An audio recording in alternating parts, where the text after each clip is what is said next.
The flu season is picking up, and it could turn out to be worse than last year, national and state officials predict. Dr. Kenneth Alexander, chief of the Division of Infectious Diseases at Nemours Children's Hospital in Orlando, urged Central Floridians to get vaccinated. The vaccine is safe. It's never 100% effective, but any reduction in illness we get is beneficial, he said. The Centers for Disease Control and Prevention is reporting higher flu activity nationwide compared with 2016.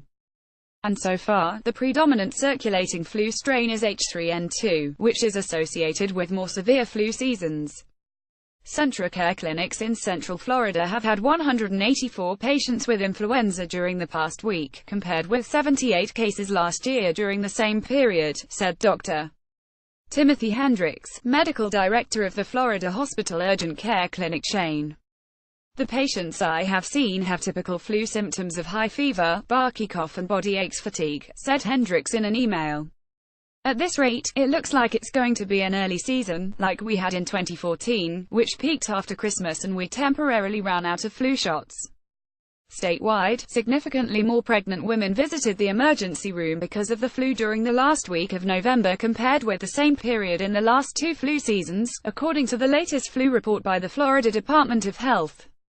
There were also more flu outbreaks across the state during that week compared with last year, which may be an early indication of a more severe flu season, state health officials said. No facts about RSV, a common virus that can turn deadly. Orange County's latest flu outbreak was reported at a nursing and rehab facility, where 11 residents and one staff member exhibited symptoms of influenza. One person was hospitalized as a result of the illness, according to the health department weekly report. A skilled nursing facility in Seminole County reported a flu outbreak in the week prior, when 5 of its residents were hospitalized as a result. One unvaccinated child in Florida has died because complications from the flu.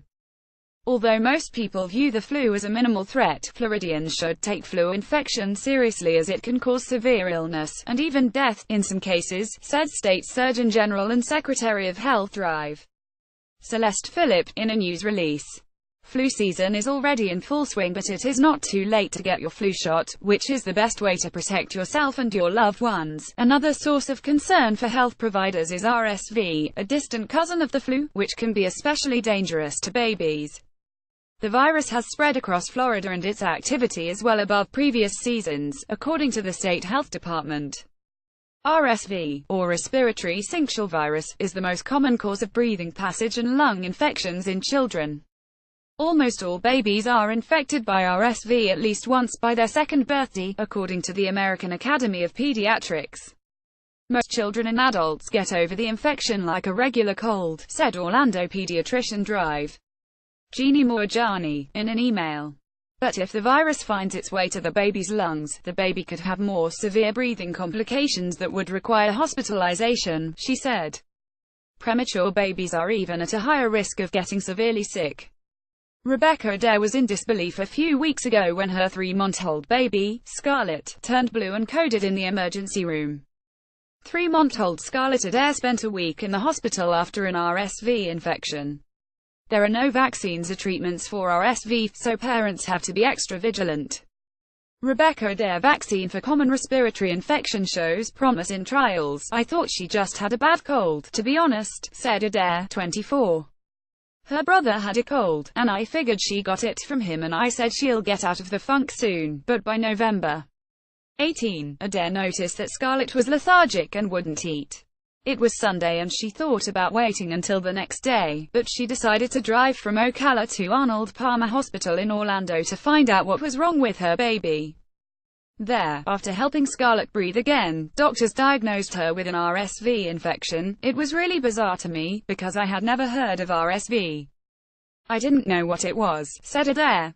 They said it's very common and I said, not to me. I didn't realize how serious it was. Unlike the flu, there's no vaccine for RSV, which is yet another reason that health providers encourage adults to stay healthy. Get the flu vaccine, wash your hands and stay home when you're sick. I knew something wasn't right, but I didn't want to be the parent who's overreacting. Rebecca Adair, mom of 3-month-old who got RSV. If we can't immunize the baby, we immunize the people around the baby. And hopefully we form a ring of protection, said Alexander. And if you're sick, steer clear of the babies, he said. Scarlett is back home after having to go back for a second visit to the hospital. And she needs more follow-up care. I'm super paranoid now, said Adair. I'm gonna watch her like a hawk. And my advice to parents is, trust your instincts. I knew something wasn't right, but I didn't want to be the parent who's overreacting. I feel like when she just got sick, I could have gone in, but I kept telling myself to calm down. It's okay to overreact. N. Miller at OrlandoSentinel.com. 4,074,205,158 at Nassim Millet's National Influenza Vaccine Week. You can get the flu vaccine at your doctor's office, pharmacy, grocery store or local health department. You can also visit the following websites to find flu vaccine locations near you. Vaccine Finder, Flu Shot Locator. More headlines. Sign up for the Health Report.